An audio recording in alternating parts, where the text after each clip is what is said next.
Hi, I'm Casey. And I'm Gianni.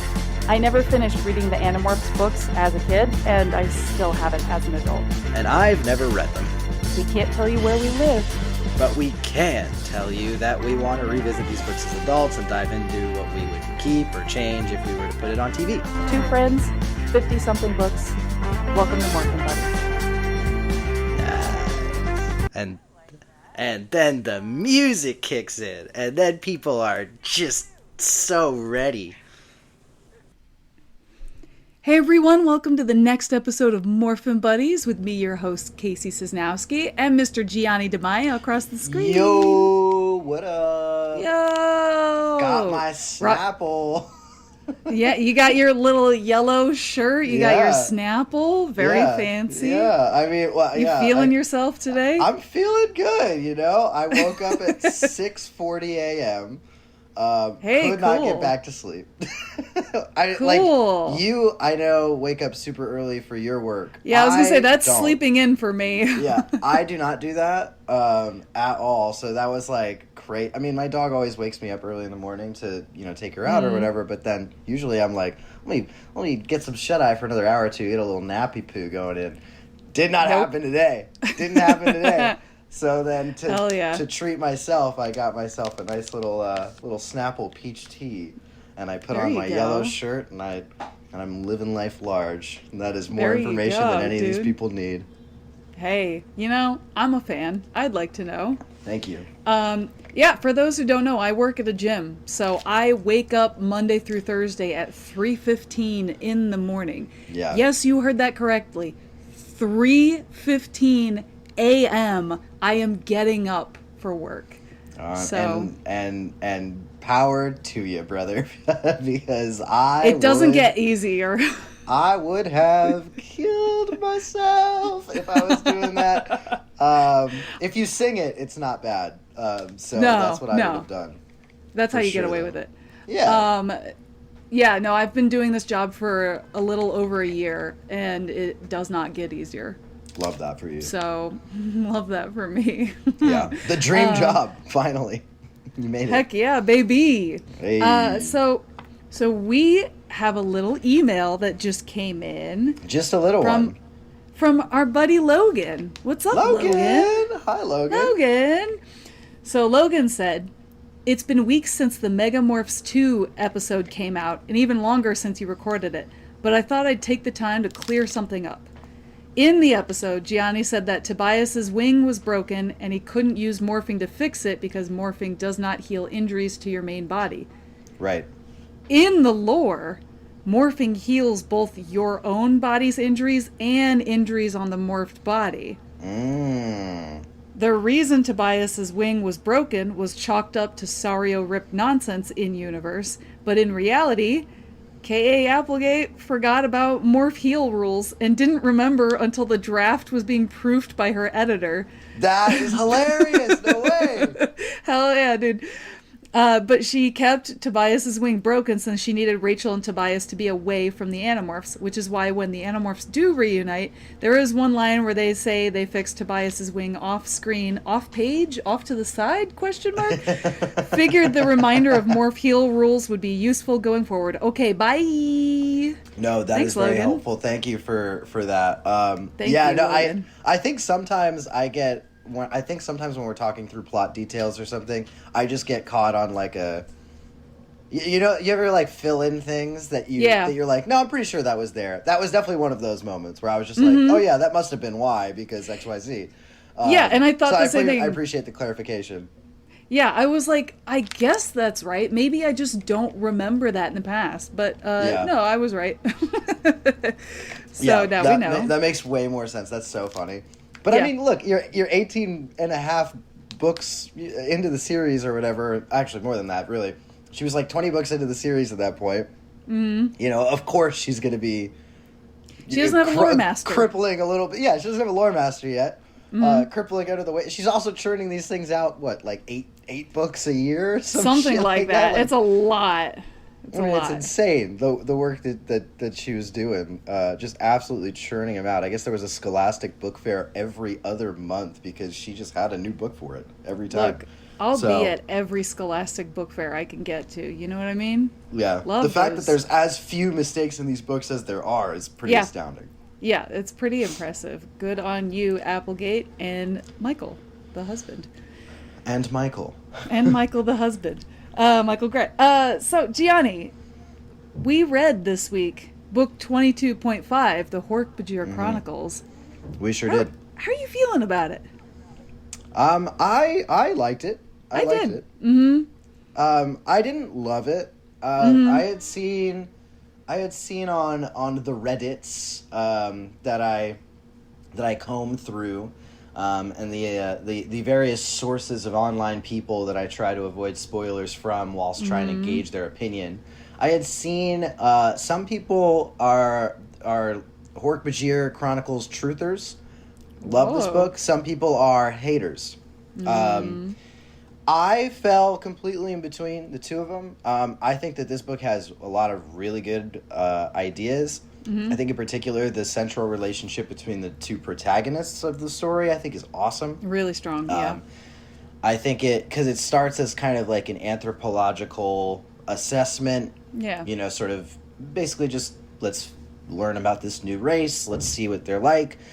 Start to grow some sort of spark of romantic interest. But very quickly it turns into sort of rehashing similar themes that we get in the main series of, you know, costs of war and costs of life, but putting the onus, I guess, or putting the responsibility on the shoulders of one of our main characters at not like literally leading his people, not in any sense of having to convince them, but just truly being tasked with, you know, knowledge enough to forcibly kind of lead his people into what he knows is an inevitable doom. I mean, this is, you know, changing the course of his people for generations to come now. I think that was really, really powerful and really effective. I think that the worst elements of this book are the pacing, which I think is it's trying to do too much with too little words, I think. I think I applaud the effort because Applegate really tries to trim a lot of the fat, but what you end up getting is it feels lopsided. Yeah, there's random like moments where all of a sudden Esplin chapter comes up and he's like, oh yes, and we killed this one Hork Bajir who we know you, reader, had met many times like over the course of the novel and probably thought was important, but that happened off screen. We're moving on. And so there's a lot of like moments that feel kind of inconsequential as a direct result of the pacing, which is bothersome.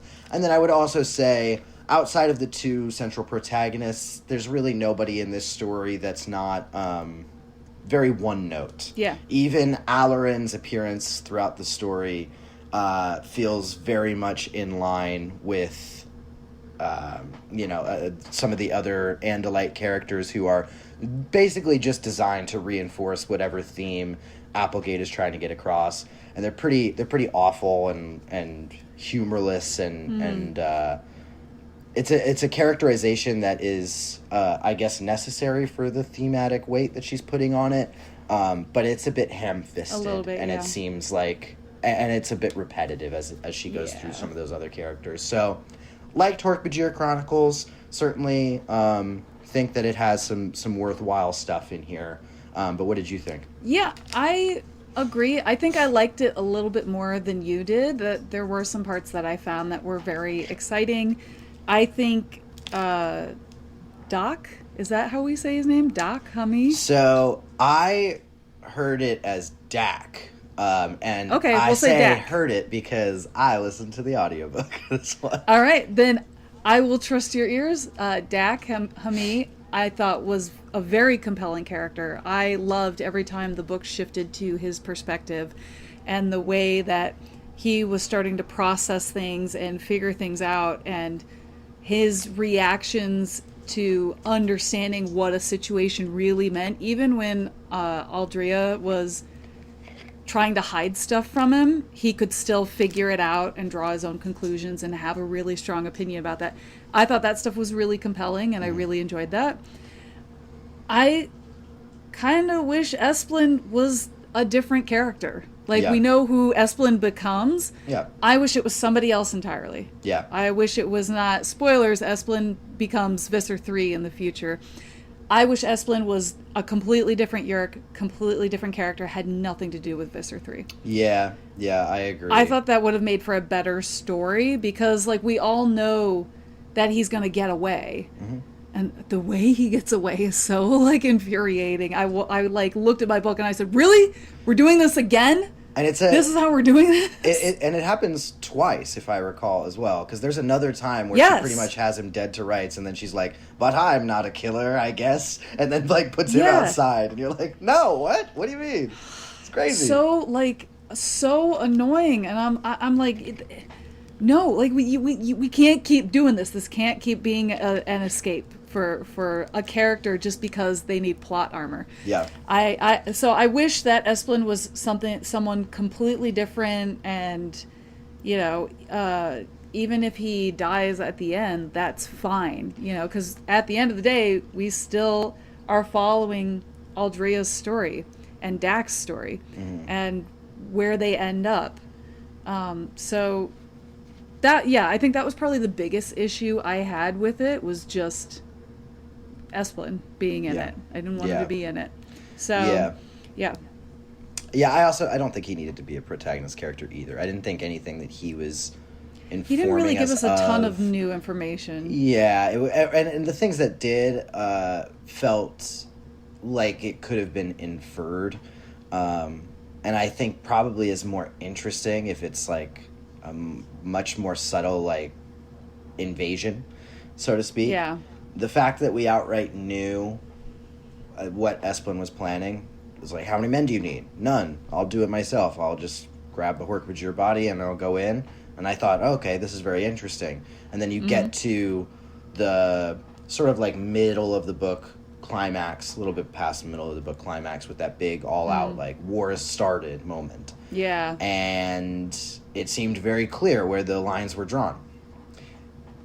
And I was like, I felt like there's a missed opportunity here to have these Hork Bajir really, be looking at their own friends and wondering, how do I even tell? Because as is established many times throughout this novel, the Hork Bajir are, como se dice, stupid. They're not very smart. I think it makes perfect sense that the Yeerks would have been able to completely, basically dominate in this war. Yeah. From that perspective, but it just doesn't quite translate. Because again, I think Applegate is struggling with, okay, I got to keep this thing as close to 200 pages as I can. Yeah. I can't go, and it just feels like it's stalling. I wish she would have kind of put a part in it where Dak is trying to teach the other Hork Bajir, like, this is what to look out for if they're controllers. These are things to ask them to test. And having the other Hork Bajir, like, not understand it, like, not get it, like, not understand why. So at least, like, there is some idea where he's trying to teach them something and it's just not landing. Well, I'll tell you flat out that I thought that Applegate was about to go super dark, and I got super excited because there was that moment where, and this is just now a full spoiler moment, but here you go. But there's that moment in the middle of the book where they're chanting over and over again, do as he does, do as he does. And he fights a Hork Bajir that's controlled. And I thought, holy shit, they're going to all just turn to each other and just start killing each other. I thought the same thing. And that doesn't happen. And I was like, what do you mean? No, do as he does. Do it.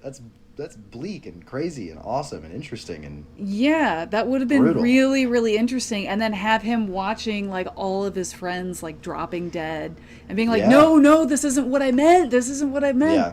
And then having to run out of that because it's too chaotic. Yeah, because that's the horror of the Yeerks. The horror of the Yeerks is not knowing friend or foe, you know? Invasion of the Body Snatchers. They can literally take your own memories. They can speak as you speak, you know? So, I don't know. Missed opportunity. And it felt like it felt like maybe that was a pitch that she had, and the editor was like, Brother Bear, 9-year-old kids read this book. 9 to 14-year-olds read these books. You can't do that. It's like, all right, fine.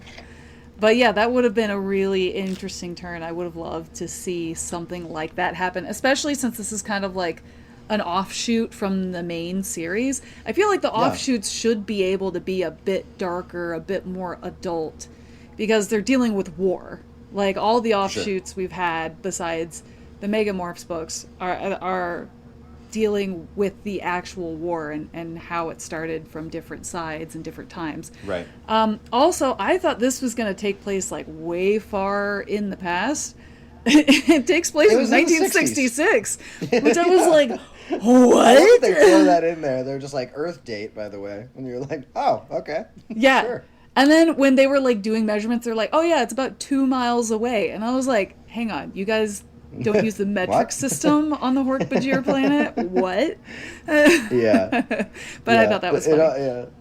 I like that they do, like, a little, I don't know if you've seen Shogun, but there's Shogun, great show that I think you can watch still on Hulu. But they do a thing where the characters all speak different languages, right? Mm-hmm. And when they're like learning or translating, there's a third party in the room who will, if it's important to the plot, the translator will literally translate to the person. Yeah. But most of the time, they just kind of do a camera shot where it just like kind of closes in, matching on each side of the coverage, and then both just speak English. And then you're like, okay, I get it that they're translating. Okay, cool. You know what I mean? That's cool. And they kind of do a similar thing in this book. A little bit, yeah. Their first meeting, and she's speaking to his head, and he's like, understanding the words but still processing them. Yeah. And then it kind of feels like snap of a finger, the camera shot focuses in, and both these characters just know exactly what they mean. Yeah. And I was like, I appreciate that. Yeah. That was pretty cool. So I think this is just kind of like middle of the road, fun little adventure book. If you want to get into it, great. If you don't want to read it, I don't think you're really going to miss much of anything if you don't actually read it.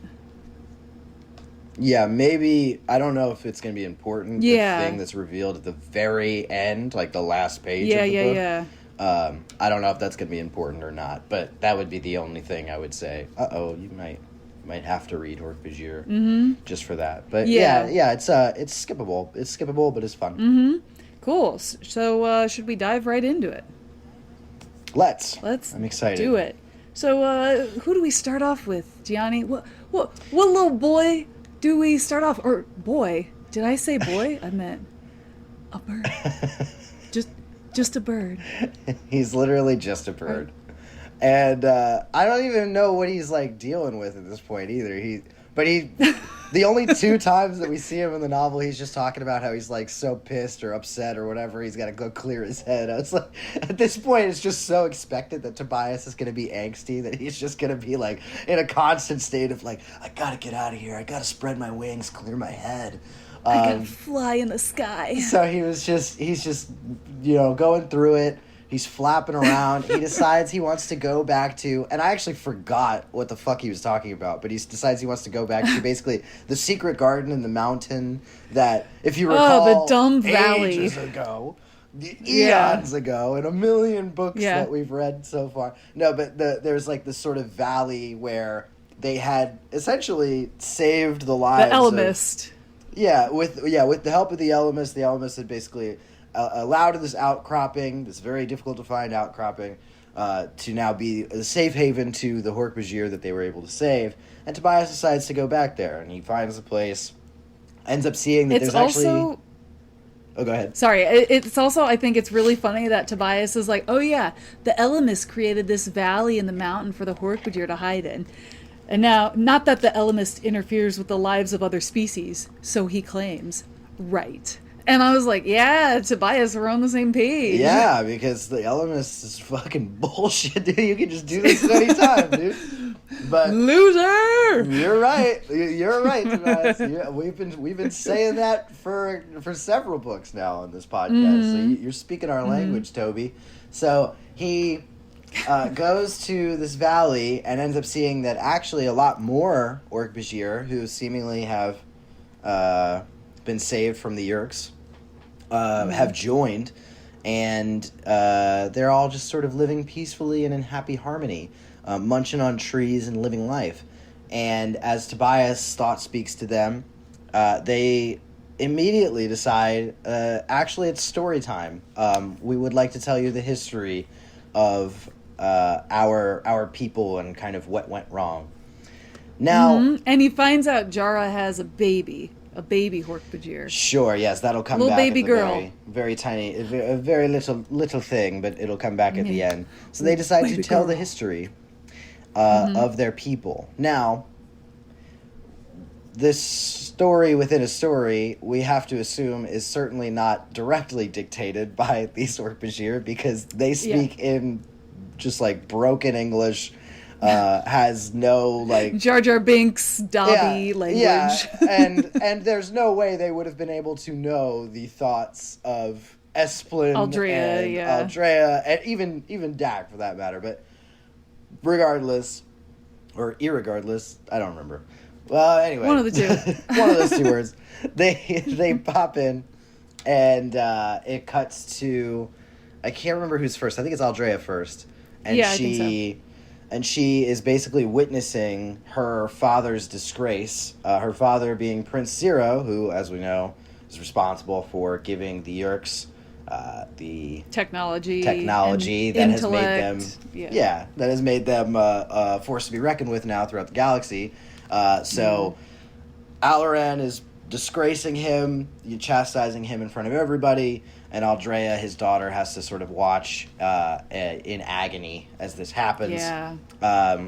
Of course, as you had previously mentioned, they are giving us the Earth date for this for some reason, and it's in the 60s. It's like 1966 or whatever the hell. And I really love some of the stuff that Alaran is saying to Aldrea's father, Ciro, because some of it is really haunting, like scary and sad. And, you kind of think of Alaran as just like this grumpy, gruff, angry, disgraced warrior. But then in this little bit in the beginning, I could kind of I wasn't listening to an audio version of it, but I felt like I could hear the pain in his voice of the sorrow for his soldiers. I mean, one of his lines is, "Would you like to see what they did to the bodies of my warriors?" Yeah. And another one is how many will die for Ciro's kindness? Yeah. And I was just like, damn, dude, that's hitting it right. Oh my God, it's so good. Wrong. No, he's not. He's not. He's really not. So yeah, I it sets really a false expectation, I think, for Alaran being a really well-meaning pivotal individual character in this. Yeah. In fact, we fast forward a couple of years then after this scene, and Aldrea and her family. So her father, her mother, and her brother, who she even has a brief interaction with, are going to a faraway planet. Basically, they're trying to observe the alien life on the planet. Yeah. And it becomes very clear very quickly that they've been relegated to this position, this sort of anthropological assessment position. Yeah. Because there's nothing that Ciro can do here. Mm-hmm. This is a disgraced job. This is go it's run security on this planet that doesn't matter. I thought it was funny because Aldrea was saying her friends were teasing her, calling her Ciro's unkindness, and I was like, all right, weak sauce. That sucks. That nickname sucks. You can't losers. You can't sit there and say that to somebody and think that you're cool. It doesn't. You gotta come up with something better. Really? Yeah, you gotta come up with something better. And then she's like, "It's like I'll shoot you with a gun. How about that?" Exactly. Yeah, and then tease me again. Guess what? There you go. But she also, oh God, I know this was cool for the time. It's not cool anymore. She's like, You see, I'm not like most females. And I was like, no! Aldrea, no! Don't be like It's that. the 90s. They're Oh, writing it in too the 90s. cool for school. They so gotta cool. do the old tropey tropes. I Yeah. get it, but yeah. When they go to this planet, at first I was like, is this Earth? Question mark? I wasn't 100% certain. Yeah, why else would they give us Earth dates, you know? Yeah, But exactly. But no, they confirm that it is the Hork Bajir planet, and they are on a quote-unquote research mission. And Right. then they swap over to Dakami, and Dakami's like, everyone tells me I am strange. They look at me and they say, Dak, you are strange. And I say, yes, I am strange. and he tells us that he is a seer, and people think he's weird because he's artistic. Which, I mean, who among us has not been called weird because we are artistic beings? Story of my life. So he sees the Andalite ships landing, and he's like, friends, perhaps. Let me go talk to him. So he If I recall, I think the first interaction is literally him just being like, I'm Dakami. Yeah. And she's like, I'm Aldrea. And he goes, I'm Dakami. And she's like, I can't quite understand. She's like, the translators need more of the language to be able to translate it better, so it's not working. Sorry, I can't understand you. And he's like, okay. And he runs back to his people to bring more of his friends to meet these new Andalites now.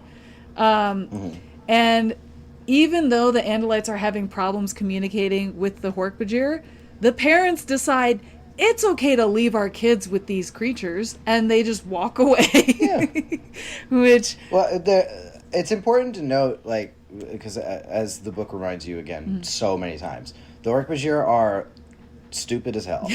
They're dumb as fuck. They're described as like primitive beings. Yeah. They don't really, even in communicating with one another, they don't really have like a very specific or unique language. The seers are a very rare breed that comes about only every so often, and it's a Hork Bajir child that is just innately built with the learning capabilities. Like adaptation, and already has a sort of mastery over the language, is just clearly smarter, and they have a sort of almost religious component to this, where they believe that a seer being born is signs that seer will then guide the Hork Bajir to whatever the new or next phase of their life is, right?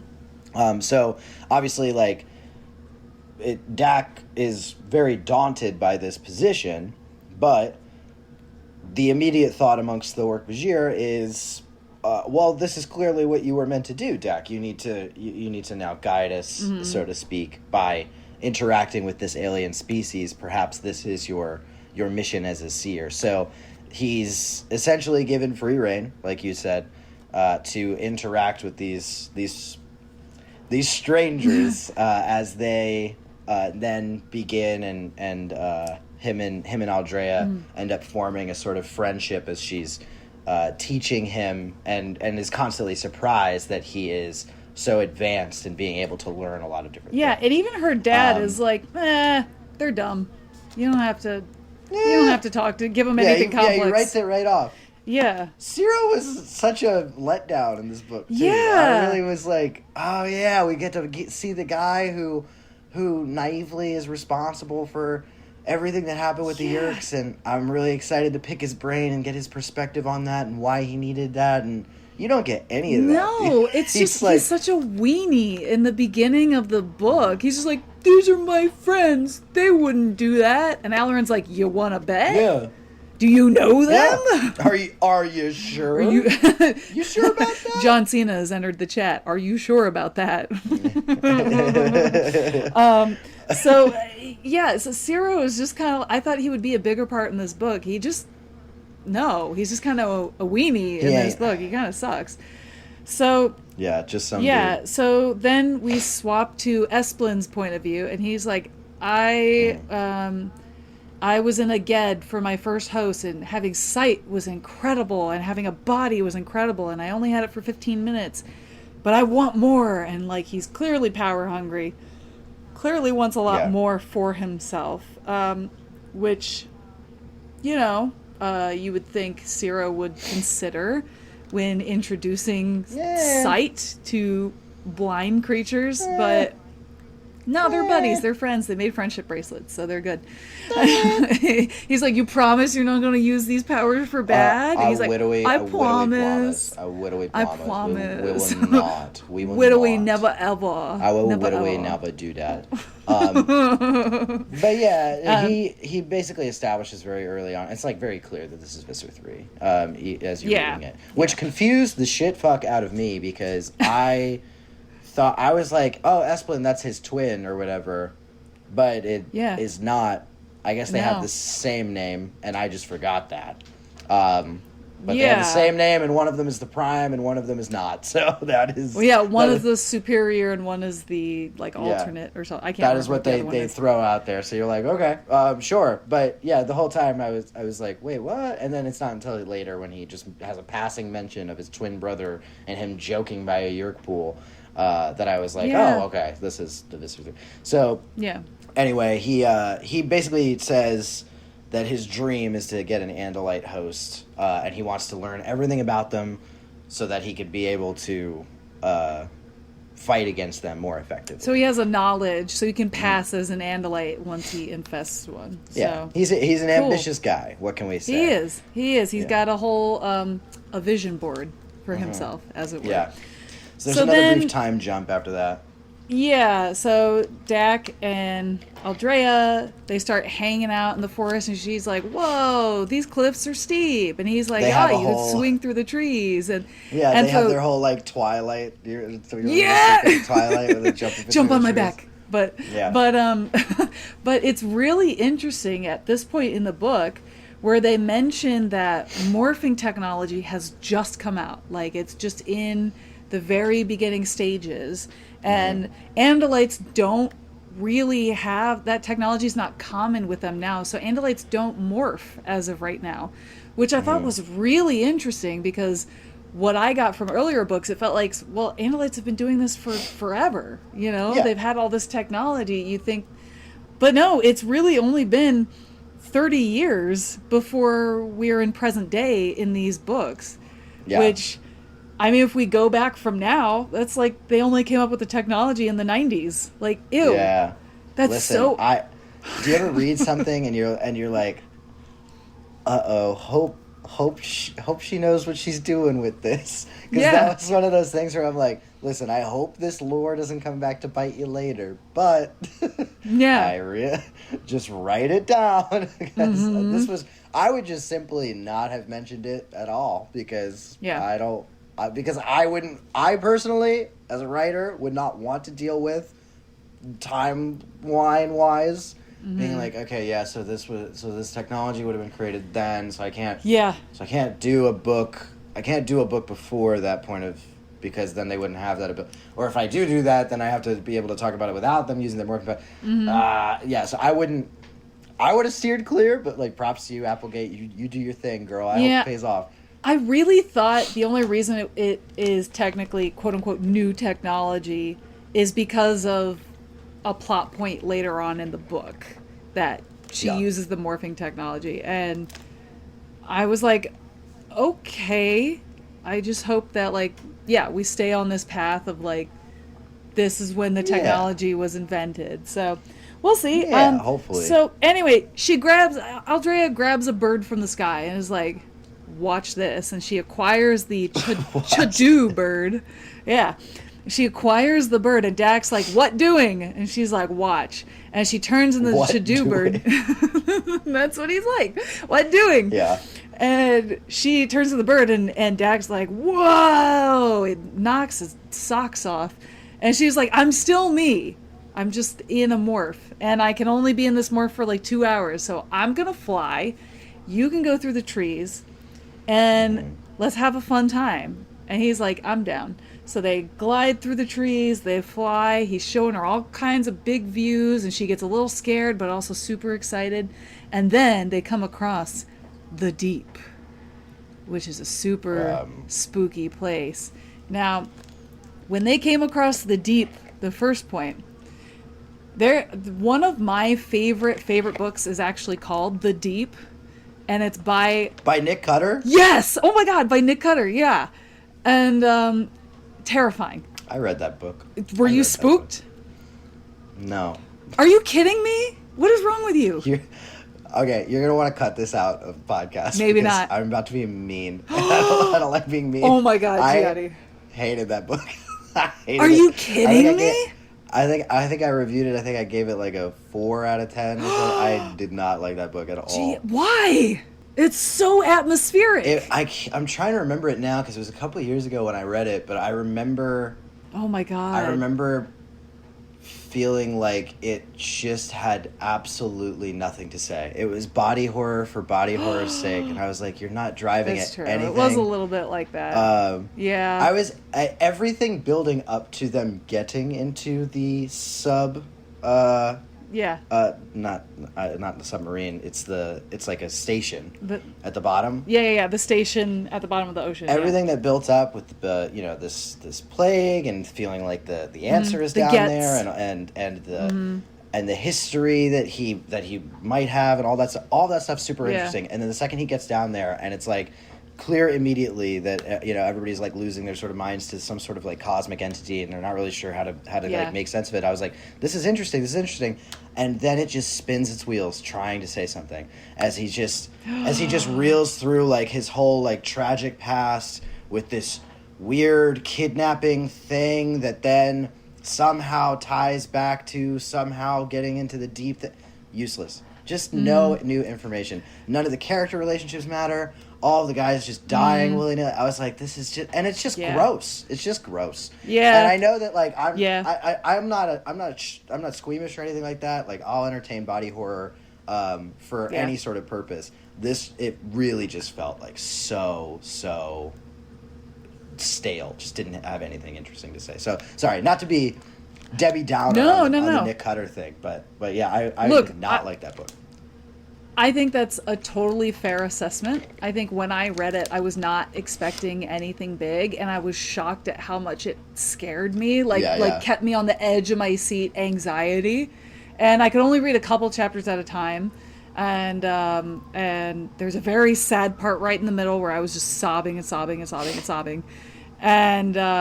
so I bought the book and I have it, and I have not read it since the first time I read it, like years ago. I'm curious what you think about it. I kind of do want to revisit it.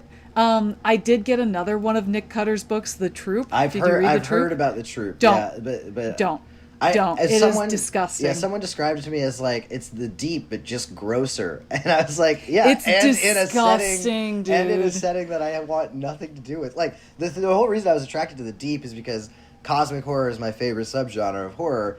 And I love, like, what do they call it? Like fear of the open water, like thalassophobia. Oh thalassophobia. Yeah, like that. I'm like, yeah, sign me up. I love like big open water sequences. Yeah, just did not do it for me. So I'm like, I don't think I have any interest in reading The Troop. I read The Fisherman though. I would recommend that if you like cosmic horror. So I'll give you that. Right. Give you that one for free. I'll put that on the list. Yeah, The Fisherman. I will tell you, The Troop deals with tapeworms. No thanks. Getting out of control. Yeah, pass. So if you're not in, at first I was like, oh, because they don't say anything about tapeworms like on the back of the book or anything, and then when you're reading into it, you're like, oh, gross. Yeah, it gets disgusting, and it got to I finished it, but I was like, I'm never reading this book again. I'm glad I only bought it for $2 at a thrift shop. Never. That was the grossest book I've ever read in my life. I'm never going back to it. Yeah, I remember reading my best friend's Exorcism, and like I was like, this is I was like, this is a fun twist on this, and then they have one random chapter with like a giant tapeworm, and I'm like, what the fuck is going on? Nope. Anything with worms and tapeworms and stuff in your body, not for me. Not for me, dude. Yeah, disgusting. Anyway, Anyway, that's what I thought of when they came to the deep, and I was like, oh no, are they going into the ocean? Oh, I don't know if I'm ready for this yet. Yeah. But they say the deep, it's like a big ravine, I guess, in the middle of like a big tree, and it just goes way deep down. There's a blue mist surrounding it. And Dak is like, nobody goes down there. That's the father deep. Nobody ever comes out of there. Yeah. We leave it alone, and we don't do anything. That's where the monsters live. Yeah. So yeah, exactly. That's where the monsters come from. So we stay away. Yeah. And so then, Aldrea's like, huh, foreshadowing much? Foreshadowing much, Dak? And so then we get a little like montage of Dak learning with Aldrea and like picking things up really quickly and understanding concepts. His language is progressing much faster than like any normal human child. Yeah. And he learns that there are Geds coming out of the deep, which is strange. Yeah, he doesn't necessarily have the word for them, but Aldrea recognizes it immediately, and immediately her fear is... Yerks are here. Yeah, Yerks are here. So she kind of panics, realizing that this information now has gotten to her father, and so her father is going to be sending a report that Geds are here. If the Yerks are there, there's a distinct possibility that they would be intercepting that report. If they're in the spacecraft that's like above the planet. How? Why? Don't know. Who cares?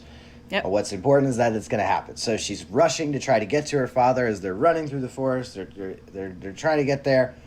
And then it cuts to Esplin's POV as they are basically trained on the ship and they blow it away. And then it cuts back to Aldrea as she's screaming and watching as her family burns alive in the wreckage. Yep. Then Goodbye, Dak Snook. comes, grabs her.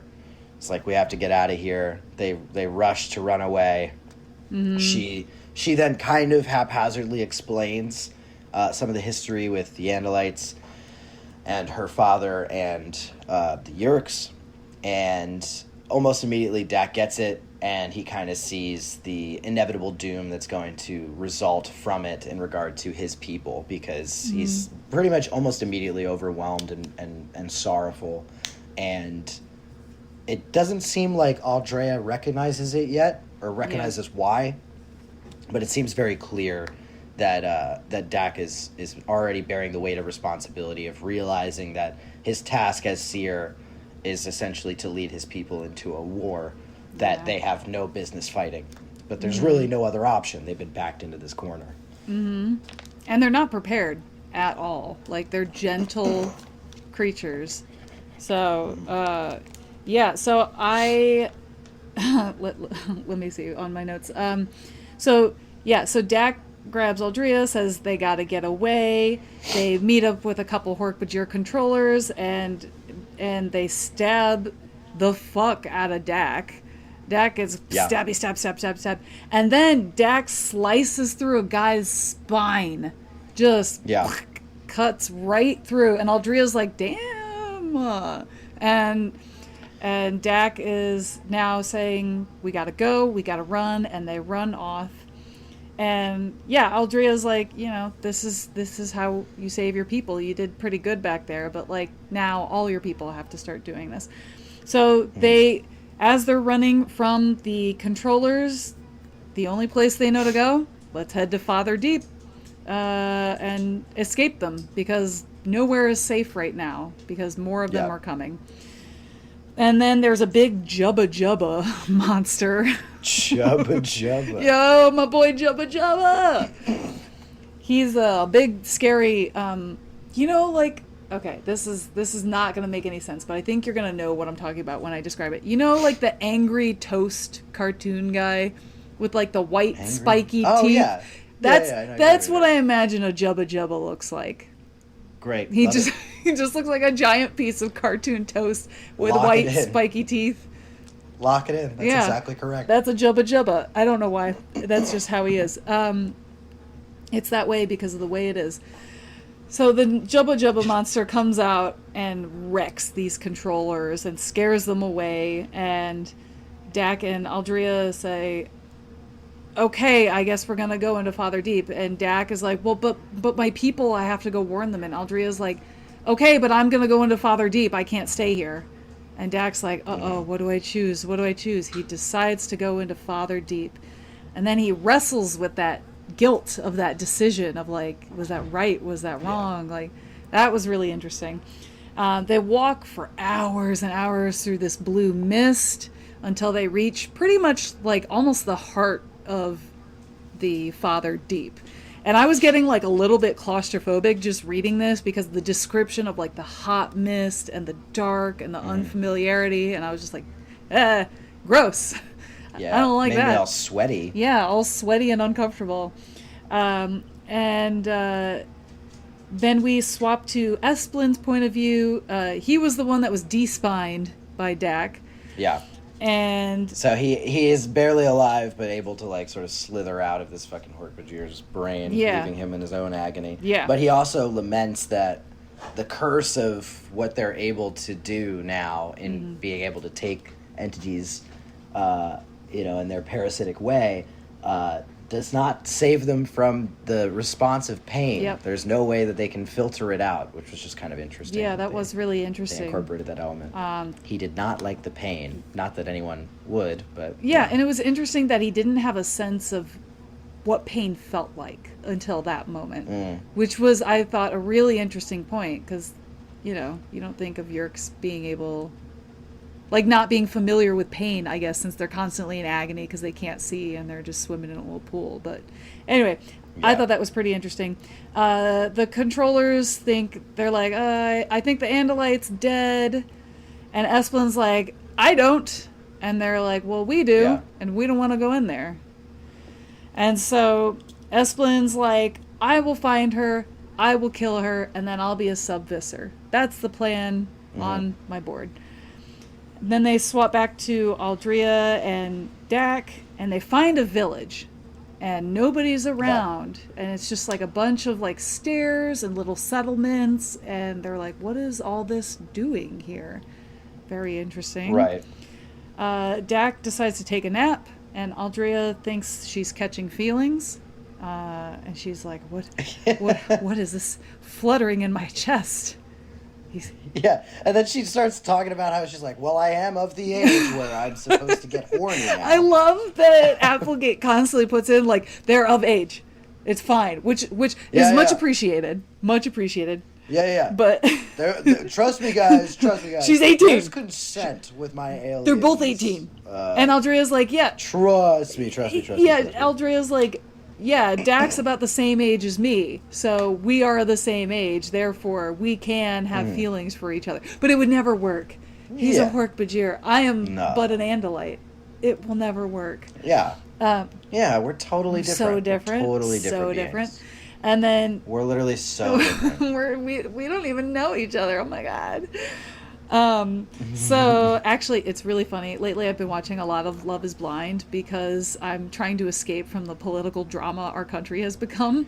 So I'm just turning to like stupid idiot stuff, and the amount of people, if I hear another person saying, our love is so strong, our connection is so strong, we built such a strong bond and we didn't even see each other, I'm gonna drill a hole in my head, dude. Yeah, I'm man. like screaming at how stupid these people are. Dude, I hate Love is Blind. I watch it all the time. I hate it. I hate it so much. No, because like it's so. I mean, it's just my whole. It's so bottom level. My spiel on Love is Blind is always like, because it's just pig slop, and I love little pig slop.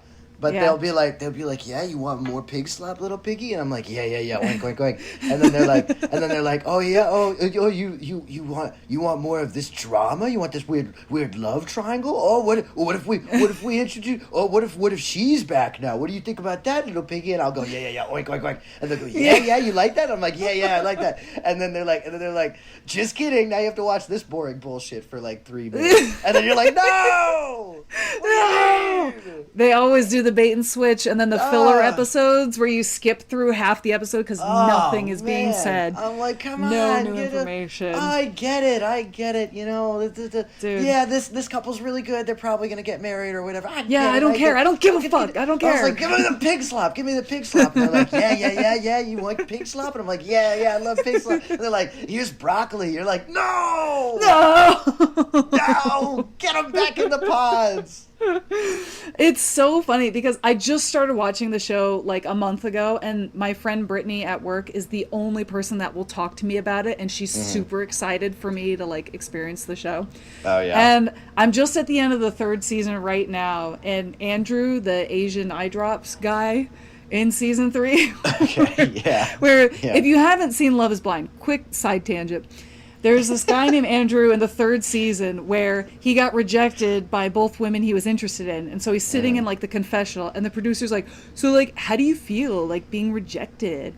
And he looks at the producer, he's like, you guys are rolling right now? And the guy's like, yeah. And so then Andrew takes out eye drops and drops them into his eyes. And then he goes, yeah, it was like really hard being rejected, and you know, I put my heart and soul out for these girls. We really had a transcendental connection. And then the producer's just like very quiet, and then Andrew goes back and he puts more eye drops in his eyes, and he's like, I'm sorry, is this okay? And the producer's like, yeah, if your eyes hurt that bad. And Andrew's like, yeah, they hurt real bad. Anyway, my heart's so broken right now. And I'm just like, dude. And I showed that to my boyfriend, Dave. And Dave was like, at least he's being honest. Yeah. Like, he's so trash, but you know, like. Truly. The space aliens that they're able to find for that show. Oh my God. The people are like, I've never felt so in love with someone, and I'm 34, by the way. I've never felt this connection with anyone within 3 days. Like, it's so pure. Bro. You're at least still in like when the show was fun. It gets to a point where it's not fun anymore. Like the season that is happening right now is like, I've heard it's bad, like boring. It's bad, like it's just bad. Like, but they also the production keeps getting sued for a number of different reasons, and so they keep having to cut whole couples out of the show.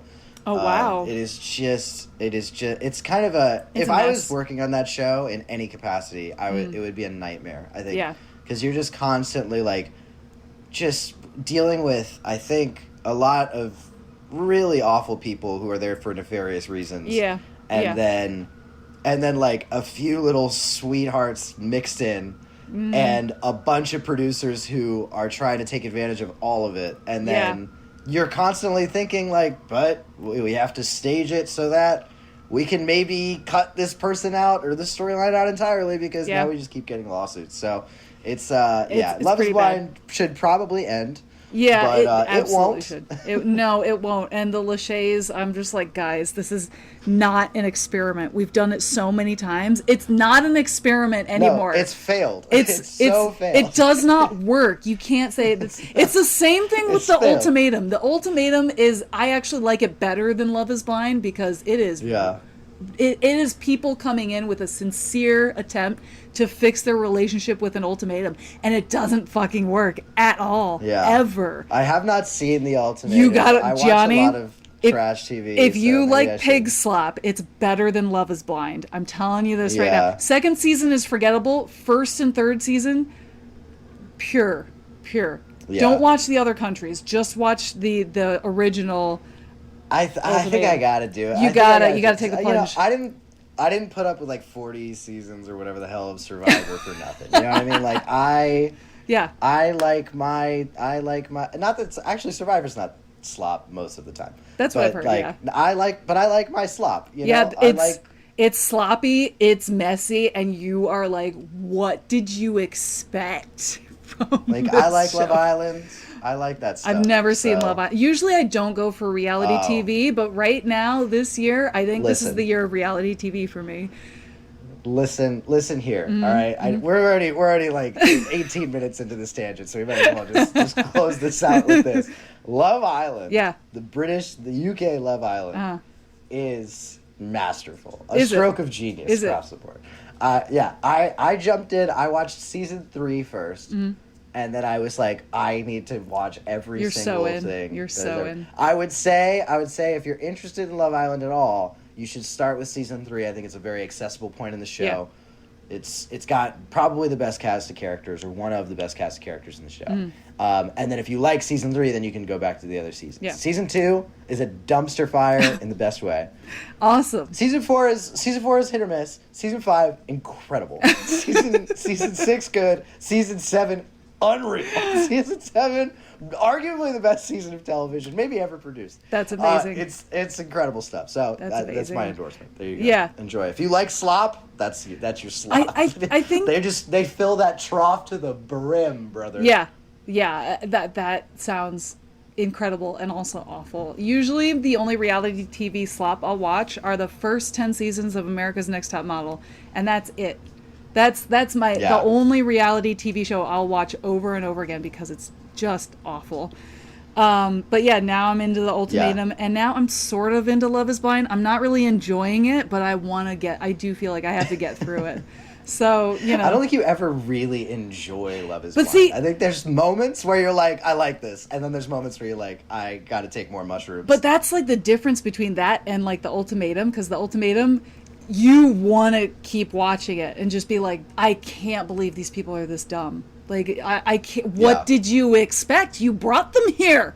This is your choice. Yeah. Why else do you come on this one? Yeah, that one, is great. Anyway, let's wrap up trash talk here. It's a good way to escape from the real world. Anyway, Anyway, so we're trapped balls deep in Father Deep, right? And the sun the sun comes up, and Andrea's like, I think that's the sun coming up Father Deep. Are you still talking?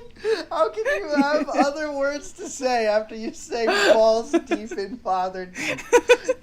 Listen, I think we should get that tattooed on our somewhere. God. If anyone listening to this show gets that tattooed, I will fly you out. Send us a photo.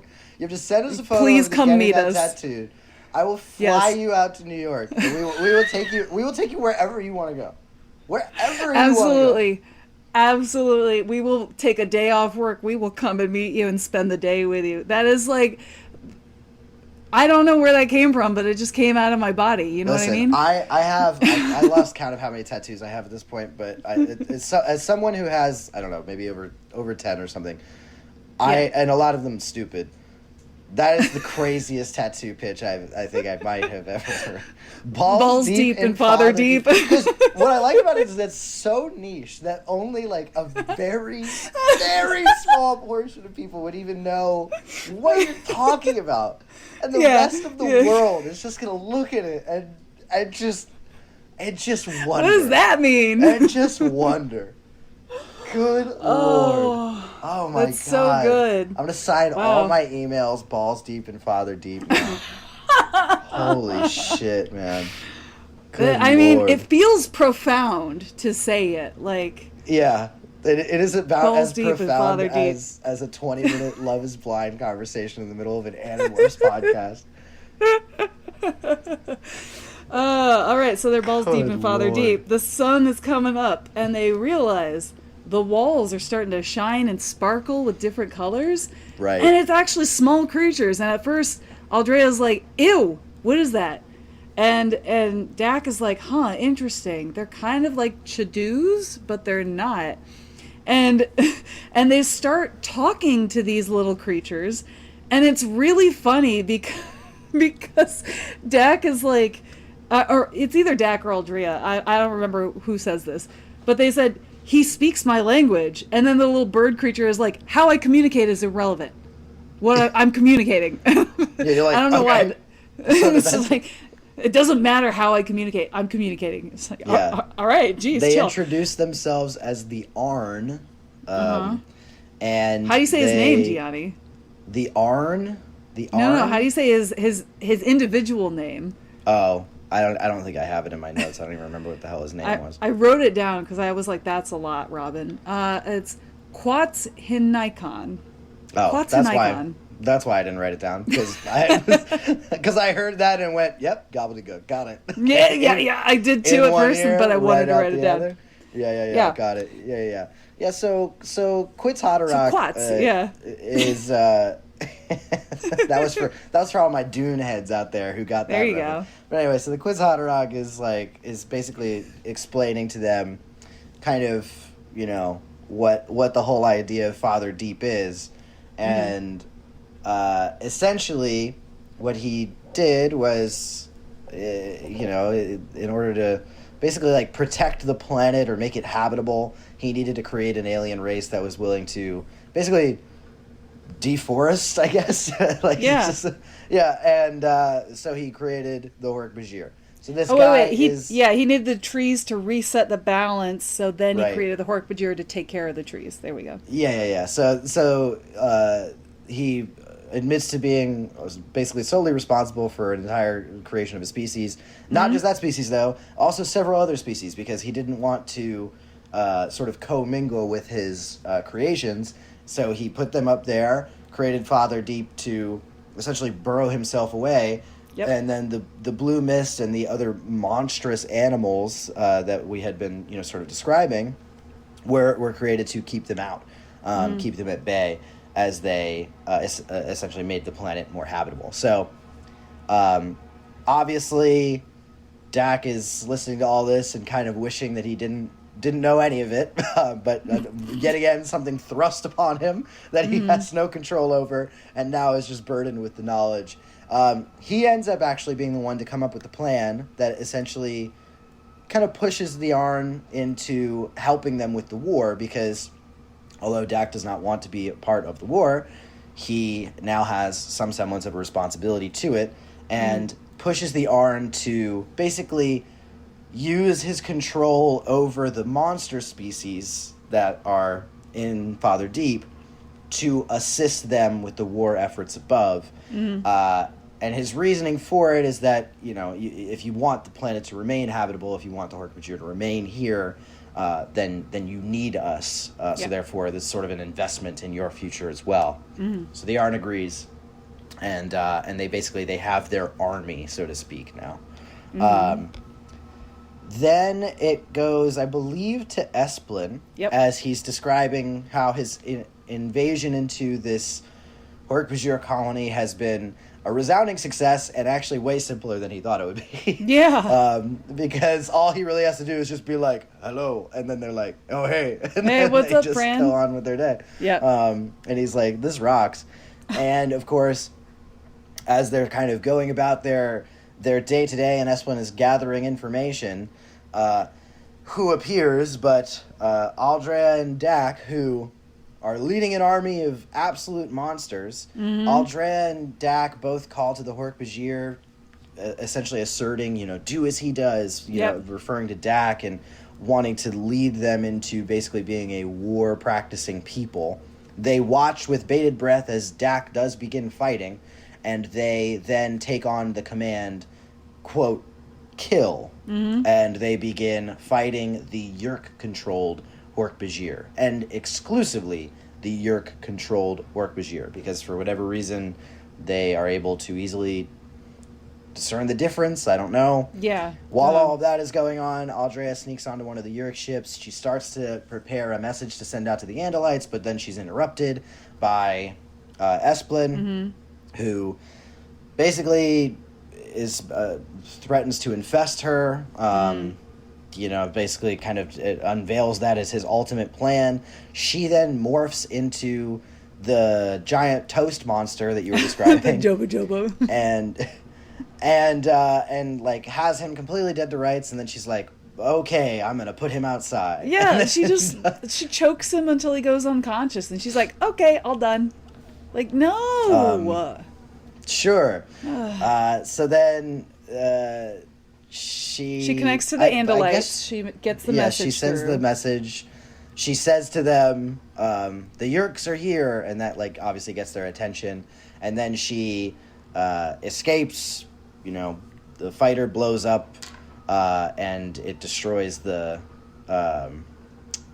the Yerk pool that I think is in the tree or on the tree or near the tree. Yeah, it wasn't super clear. There was a tree involved. Yes, there was a log. There was a tree involved, and then it destroyed the Yerk pool. Yeah. And then they do another time jump, an exhausting amount of time jumps in this story. 7 months and this go by, is, they say to be 7 months later. The war effort has been going pretty horribly. It's been arduous. The Andalites come in, and Alarin is leading them. He is along with all of the other Andalites, they're like completely fucking dismissive of all the Orc-Bajir. They just do not believe that they're anything other than a primitive people. Yeah. And they were under the impression that Aldrea had been hiding out with them for as long as she could while they tried to navigate through zero space to get there. She says, no, we've been leading the war effort. And Dak, has this whole moment where Aldrea is going to be invited up to see Alarin in his chambers, but then Dak says, like, no, we're actually not doing that. He can come down and fucking meet us. And Alarin comes as is summoned and is like, whoa, whoa, whoa, whoa, whoa, whoa, whoa. And Dak's like, yeah, whatever, dude. So then Alarin says that the rest of the fleet is also trying to navigate zero space, so... Zero space? Z-space? Z-space. I can't... it's the same thing. That's the same thing. I don't... Is it zero space? Okay. Z-space is zero space, I'm pretty sure. But it's going to take them like a year now to get there. So they're stuck.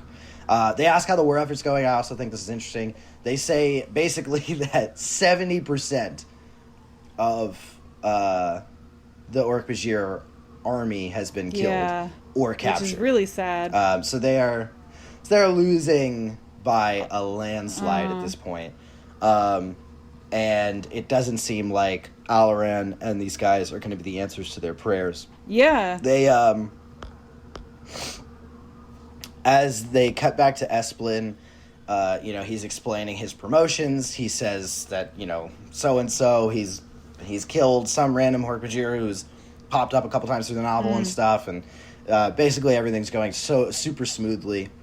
And then another time jump happens. Yeah. And... the Andalites have now been reduced down. The Orc-Bajir have been reduced down. There are thousands and thousands of Orc-Bajir controllers. Everything is just going super, super poorly. And Dak notices that there is some sort of... I'm blanking on a word that would be appropriate for this, but there's some sort of building, enclave? But not building. There's some sort room. Of place.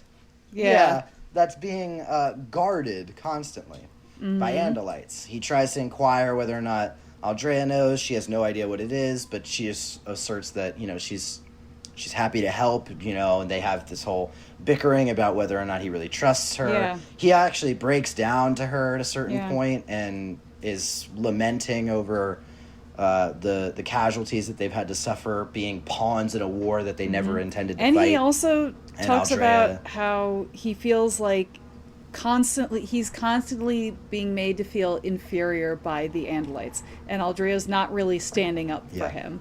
He's like, they're all treating me like I'm an idiot. I'm not an idiot. And but they look at us like we're nothing, like we're babies. And she's like, well, no, they don't. And he's like, yes, they do. The Andalites are arrogant and they're dicks.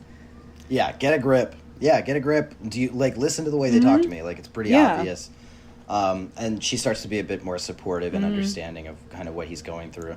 And so then she comes up with a plan. She's like, we'll figure out how to get in there. She sneaks off and basically begs Alarin to let her in. But as she's doing it, her real plan is to acquire Alarin, his morph. And he doesn't know. He is none the wiser. He doesn't know because he's not aware of morphing technology as of right now.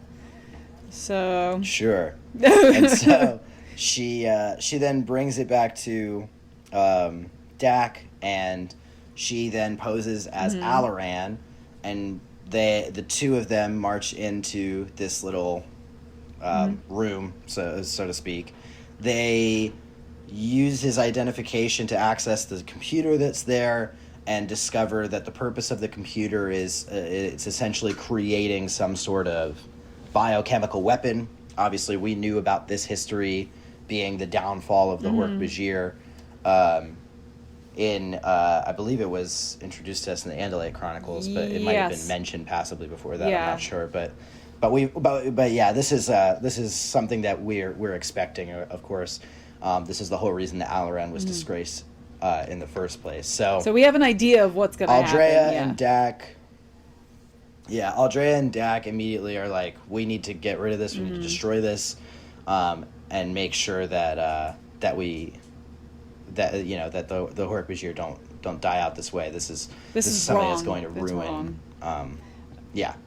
It's gonna ruin several different species and stain the Andalites as a blight on the galaxy. Yeah, forever, even Aldrea is like, this isn't Andalites. This isn't what we do. This isn't how we win wars. This is wrong.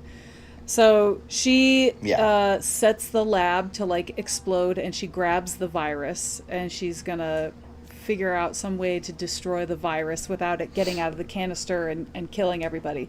And this virus is explained like, you breathe it in, and then within like 30 seconds you die. So like it's almost instant.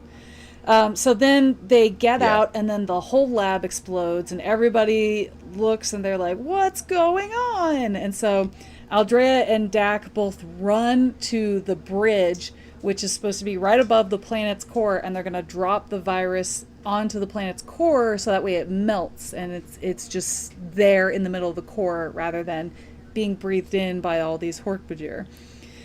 And so then we have a blade ship coming in who starts, it's being driven by the Andalites. And then they get trapped by Alaran on the bridge. And he's like, you can't drop this in the middle of the core of the planet. I'm not going to let you do this. So then Dak is like, all right, Aldrea, you trust me. Jump. Let's jump together. And they land on the blade ship as it's passing under the bridge. And Aldrea breaks her leg. And and Dak is like, all right, here, you hang on to the canister, and I'm gonna pick you up, and we're gonna and he jumps off the ship holding her, and he's swinging through the trees holding on to her, and he's just like, you're really heavy. And she's like, all right, let me figure out what I can do. He's like, can you morph the bird? And she's like, then I can't hold on to the canister. How are we gonna do that? And then she remembers she took the DNA of one of the other Hork Bajir.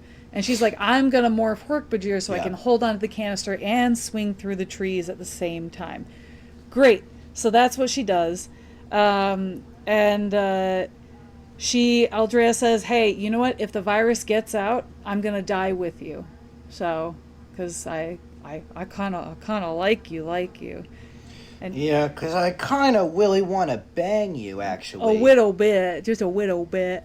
I a widow want to have some sex with you. Oh no, my goodness. Oh my goodness.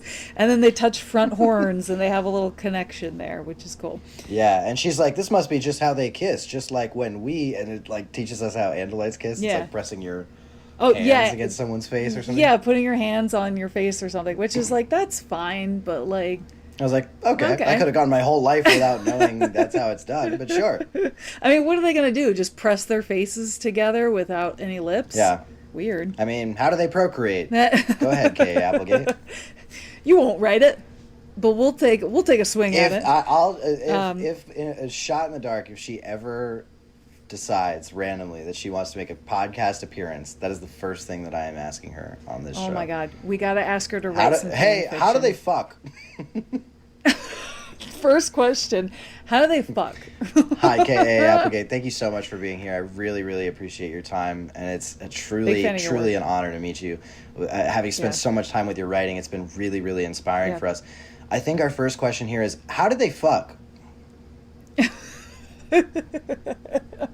You know that she'd say some crazy shit too. She'd be like, yeah, they like press hooves, and then the one hoof engulfs another hoof. Oh, they dock. Yeah. That's docking. They dock. Do you know what docking is? Yeah, unfortunately I know it. Yeah, unfortunately I know it. That's what they do. They dock. Anyway, it's canon now. We wrote it. There you go. So then Esplin catches up with them. He's like, ha, I've got you now, you two. And he starts beating the ever-loving fuck out of Dak. Nice. And he's like, if you're not going to demorph Aldrea, I'll keep beating him up until I kill him. And she's like, no, stop it. And Dak's like, no, don't demorph. And then Esplin's like, I got a better idea. I could just put myself into your head, and then I'll force you to demorph. Perfect. And then I'll be an Andalite, first Andalite controller ever. Great. So that's what he does. He has his little Hork Bajir minions hold her down, and he sticks his ear right next to her head, and she's like, no! Yeah, this was an ill-conceived plan, because almost immediately the Hork Bajir that he was controlling is like, okay, well, I'm going to go nuts now. Exactly. I'm free. And he actually rips Esplin out of Aldrea's ear, which is great, because he was like halfway in there, about to get all the way in, just barely seeing the vision and feeling her brain, and whoop, gets sucked right back out. And then they throw him on the ground, and they don't squish him. Somehow. Gianni, not somehow. They actively choose not to squish him. Yeah, this whole series is like that opening scrawl of you know, the latest Star Wars movie where they're like, somehow Palpatine returned. Or no, he returned. The scrawl is the dead speak. That's the scrawl. There's a line in the movie later that he's like, somehow Palpatine returned. You're like, okay. Oh my sure. God. Somehow. Yeah. Visser 3 is back. Somehow. Should have been dead this is why it shouldn't have been Visser 3. It should have been somebody else. That way you can squish him and it's done. Because if I were her, he's getting squished. No 100%. No thoughts. 100%. Like, he was in my brain for half a second. No, you're not doing that again. You're being squished. Thinking no other thoughts. And even like even the way she's characterized, it doesn't make sense that she doesn't kill. Like, she's characterized in the book where it's like, you killed my entire family. I'm gonna fucking end your life. I'm gonna rage war against you. That's literally her all whole she character. wants. That's all she wants in this. And she talks about it over and over again, and then she doesn't do it. Crazy. The second time she doesn't do it. Crazy. That should be illegal. Lunacy. So then their blade ship gets attacked by Andalites who don't know that they are in this ship. And Dak gets knocked out. He kind of comes to, and he sees Aldrea like bleeding on the floor, and then he passes out again. And then he wakes up and he sees her in Hork Bajir morph looking down on him. And she's like, hey, I stayed in this morph and now I'm Hork Bajir forever because I want to be with you. And he's like, cool. And then they look around and they're like, where did Esplin go? Oh my God, there just happens to be a fucking river that he again escapes. How does he keep getting away in a river? Listen, I quoted this. Getting away with this. Exactly. I said it once, I'll say it again. He can't keep getting away with this. You can't escape in a river every time. You just can't do it. That's such a cop-out. Stop it, Applegate. I love you. No more rivers, please. I love you. I'm begging you. I love you. I'm begging you. I love you. I'm begging you. Please, no more rivers. I'm done with rivers. So then they're like, where did the canister with the virus go? That's confusing. And then they look over and they see one of Dak's Hork Bajir friends like, I got the canister. He's like, let me open it for you guys because I'm being nice. Don't and they're like, worry, fellas. It's no.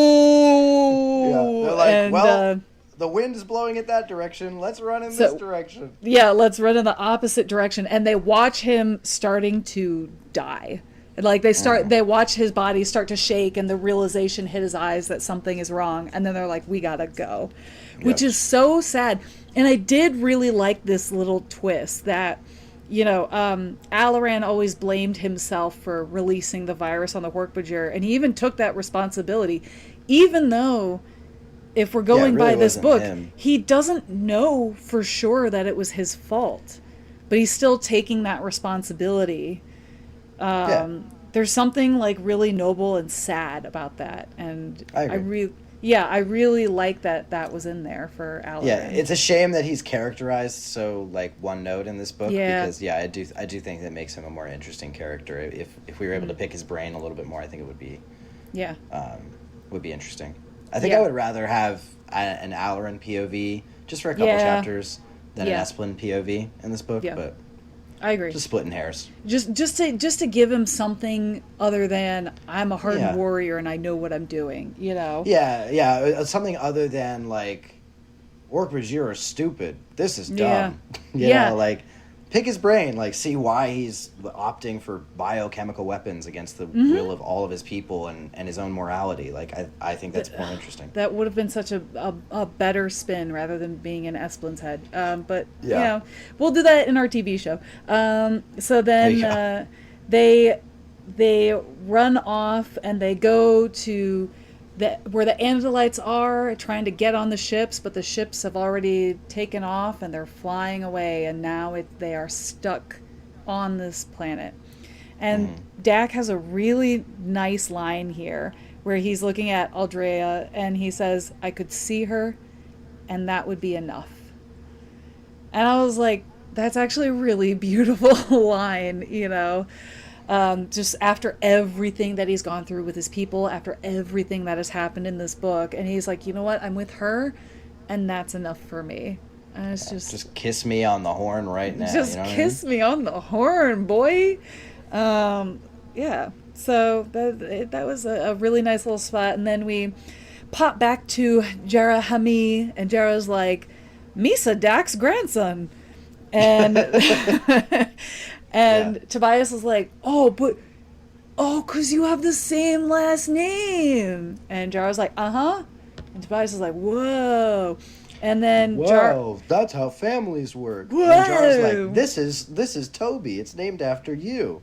And Tobias is like, cool. And then Toby's like, yes, I am named after you. I am a young Hork Bajir girl. Yeah. And then they're like, Toby is different. And then Tobias is like, I guess Toby is different. And then flies away into the sunset. So yeah, it's pretty hinted at that Toby is the next seer to lead the Hork Bajir. So clearly something is going to happen with this group of Hork Bajir in the future. Yeah. Once Toby comes of age. Could be important, could not. Who's to say? Who's to say? But Toby will return again, says the after credit scene. There we go. Toby will be back in Hork Bajir 2, the Hork Bajir Boogaloo. So there you go. You know, that's the sequel I'm looking forward to. So I think just essentially if we were to make this big, first off, I would definitely make this like a 90-minute special. I don't think we can do it in just like an hour. I was thinking of like an animated movie. The only reason I might not do an animated movie would just be because if Toby does become like a majorly consequential thing and it becomes imperative for an audience to be introduced to Toby in this way, then you know you might not want to. I hate this, but unfortunately, it is just the reality of the situation. People are turned off by animation. Yeah. It's just true. Yeah. And we wouldn't want to alienate an audience if there's important information in that needs to be relayed. Mm-hmm. But I disagree with myself, actually, now that I'm talking myself out of it. I do think animated movie, I think because, you know, you're dealing with so many different alien species, you know, we're not getting into the weeds of any humans or anything like that. Yeah. I think it probably just makes more sense to, you know, get an animation studio that's working on this from the jump. I do think 90-minute special, I think that makes a lot of sense. And I think that if Toby does become prevalent, I think that we can introduce Toby as a seer in the main series, you know. They go and visit in them sort of a or different something way. like that, you know. Yeah, I mean, a couple of lines of exposition to kind of dictate what a seer is and whatever. And then if people are really curious about it, then they go in and explore the Hork Bajir Chronicles. There but we yeah, go. I think animation would be, I think, the good approach for this. Obviously, I agree with you about getting Esplin out of this entirely, or we could even just like reference Esplin somewhere else, but have the main villain be someone else. Yeah. And then you don't have to be beholden to, you know, not killing them off or something like that. Yeah. Definitely fix some of the pacing. I don't think we need that much time passing. 6 months, 7 months, another 6 months, another 3 months. Like we don't need that much time passing. It's just like there is a moment. I realized we didn't say this as we were going over it, but when Alaran arrives the first time and Aldrea's like, "Where's the Andalite army?" and he's like, "Well, we didn't believe you because you're a child." Right. And she's like, you Yeah. didn't believe me? And he's like, well, you're Ciro's we thought you were daughter. kinda stupid. Yeah, you're Ciro's daughter, so you're kind of dumb. So we didn't, like, we just kind of Yeah, brought we- a few people. But, like, I thought she was kind of she stupid. kind of dumb, actually. kind of dumb. So I would love to have that point in it and be like, well, they need to get here. And it's like, well, they're Yeah. so far away. Like, it's going to take them at least a year to get here. So, you know, I really Right. like that moment. But yeah, we can cut a lot of the time. We can cut a lot of the stuff that happens underground in Father Yeah, Deep. We don't just- need too much of that. No, open it right up with they're already on the planet, and then they can, you know, unveil more information about Ciro and his disgrace and why they're there, and maybe unpack that character a little bit more, and then, I don't think we need a whole lot of exposition before we really just get into the meat of what's happening. Expedite the stuff with the Yerks. I don't know. Maybe go fully dark. Maybe have the Hork Bajir really start to kill each other before it really is properly communicated what's happening with the Yerk invasion. I think that scene is really cool.